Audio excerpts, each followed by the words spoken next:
asebuhlungwini ubuthi kwaqa umane ujonga ngapha ujonge nenhlantsana encinci yento ba ungaphakama. Jongane nenhlantsana encinci yoba yazi noba kubuhlungu nje kodwa uThixo nayo. Ungakhali njengabantu abangenathemba. Uyingxaki umuntu okholwayo xa umane ufika kuye ebika imekweni. Yona umuntu okholwayo xa emane ethetha kakubi lo, yo mna, yo imeko yam, yo mna, yo. Careful. Awuzuhamba ibanga elide. Careful. Khangela iintlantsana zethemba apha ebubini.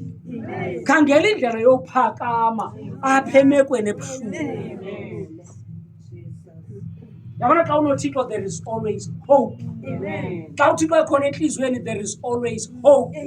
Noba ngaba kubi kube njani there is always hope. And uzuyazi into yoba ungasebenzisi into egqithayo uyenze ibe sisiphelo. Bona babesithi ngokubethelwa kaYesu kuphelile. Kanti uYesu wayethe sisiqalo.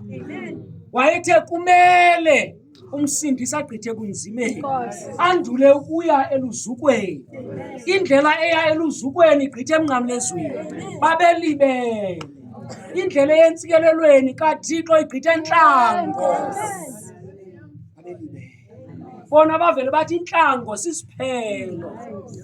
Wabakhumbuza uYesu. Kuthiwa baxa bengene eMawusi wazenza ngathi uyagqitha. Bakhala bathi babahlala nathi litsho lilanga masingasali yebo singe hlala nathi babahlala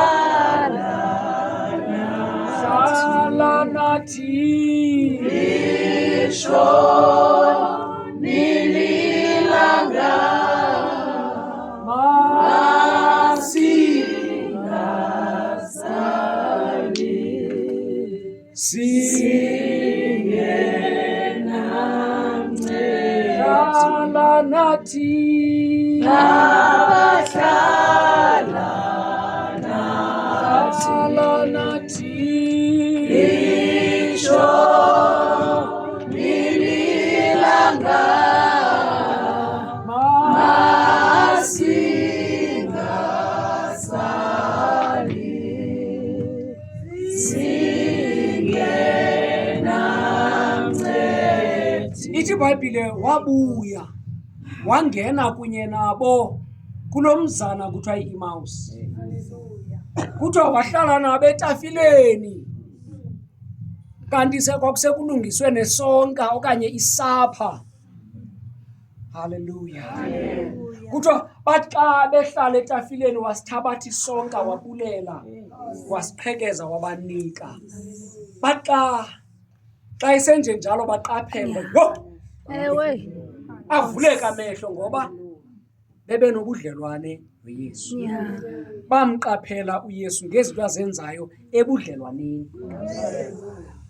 Bamqonda avuleka amehlo kuba bebesazi into yoba wenza kanje xa eqhekeza isonka. Wathi nje uba bamqaphela uba nguye wathi shwaka. Kuthiwa bashiyeka incoko itshintshile. Wathi omnye komnye ubusiva njani ngeli xesha bethetha? Uvile uba iintliziyo zethu bezivutha bekukho umlilo osihlaba ngaphakathi nje ngexesha athethayo ngoba uYesu ebethetha amazwi obomi. Amen. Bakhumbuzana.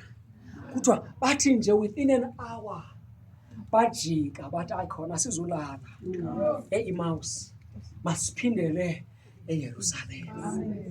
Masiyobikela abantakwethu into yoba nathi simbonile uvukile.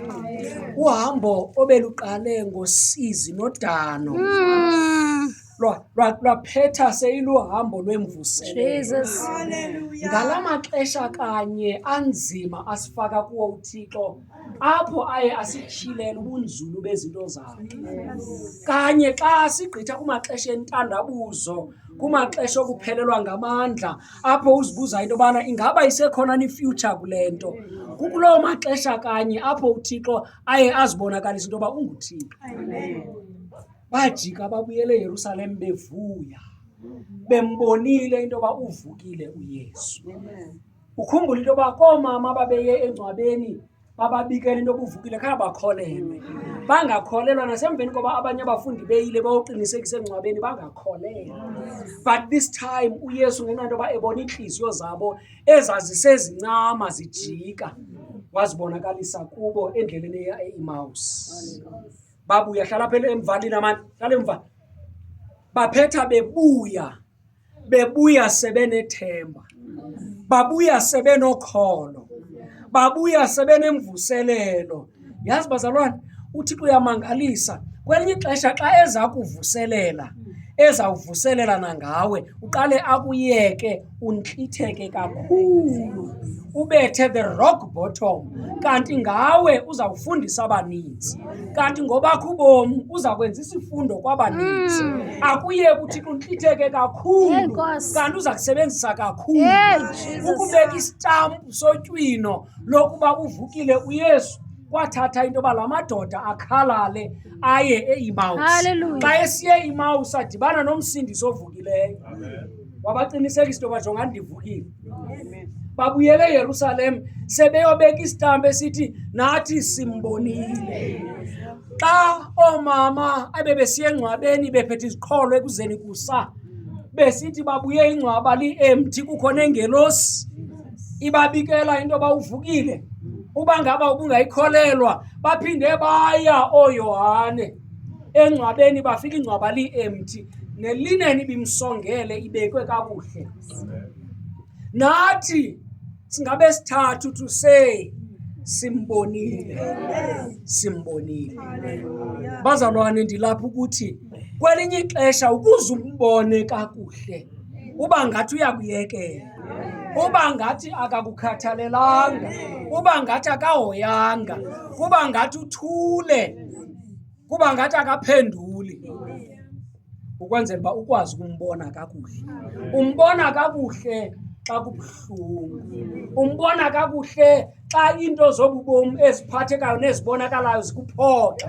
Uyabona ngo ndiphoxekile, ndidanile, ndibone kakubi, ndibone kakubi, kwalapha endleleni yokukholwa ndibone kakubi.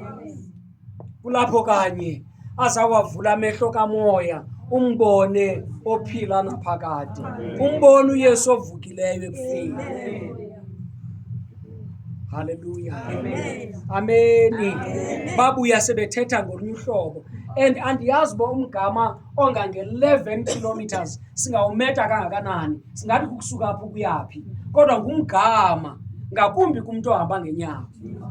Umgama ongange-11 kilometers ngumgama.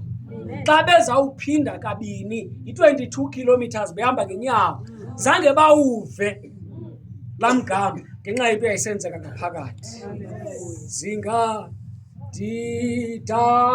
kumbi sana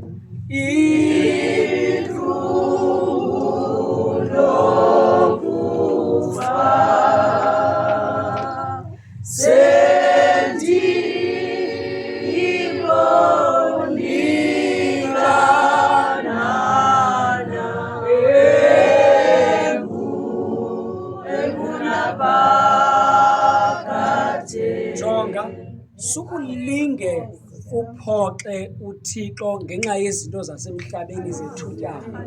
Sukulinge umncame uThixo ngenxa yemeko egqithayo. Ezalapha emhlabeni izinto ziyegqitha. Nale ubusithi yeyona yabona sesona siganeko sonyaka.